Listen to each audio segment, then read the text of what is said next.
కడప జిల్లా బ్రహ్మంగారి మఠం మండలం కొత్తూరు గ్రామానికి చెందిన బోలా వెంకట సుబ్బయ్య అనే రైతుకు సంబంధించిన పొలంలో 2 స్టార్టర్ల దగ్గర ఉన్న వైర్ రాత్రి సమయంలో దొంగలు కట్ చేసి ఎత్తుకు వెళ్లినట్లు లబోదిబోమన్నాడు. సంబంధిత అధికారులు పై విషయాన్ని పరిశీలించి న్యాయం జరిగేలా చూడాలని, గతంలో కూడా ఇలాంటి సంఘటనలు మండలంలో అనేకం జరిగాయని అన్నారు. జరిగిన సంఘటనను స్థానిక పోలీస్ స్టేషన్లో ఫిర్యాదు చేయనున్నట్లు తెలిపారు. మాది బ్రహ్మంగారి మఠం కొత్తూరు గ్రామం.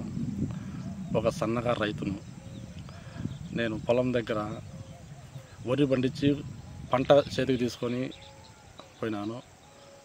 తర్వాత ఒక 10 రోజులకు ఇక్కడ స్టార్టర్ వైర్లు, ఆటోమేటిక్ కాయలు తీసుకొని కొంతమంది దొంగతనం రాత్రిపూట ఇక్కడే కాల్చుకొని తీసుకుపోయినారు.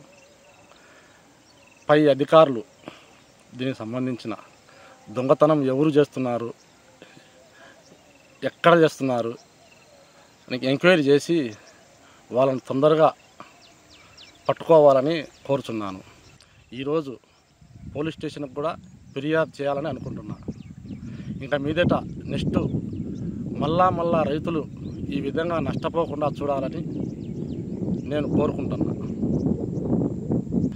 గతంలో కూడా ఈ మా పొలానికి దగ్గరే ఆ తిప్పన వీరగురుడు, తిప్పన నర్సమ్మ వాళ్ళవి కూడా గత 20 రోజుల క్రితం ఈ విధంగానే కట్ చేసుకొని తీసుకుని పోయినారు. వాళ్ళు కూడా ఫిర్యాదు చేసినారు, కానీ దాని మీద ఇంకా స్పందన రాలే. ఇట్లా నెక్స్ట్ ప్రతి రైతు నష్టపరుస్తూ ఉన్నారు.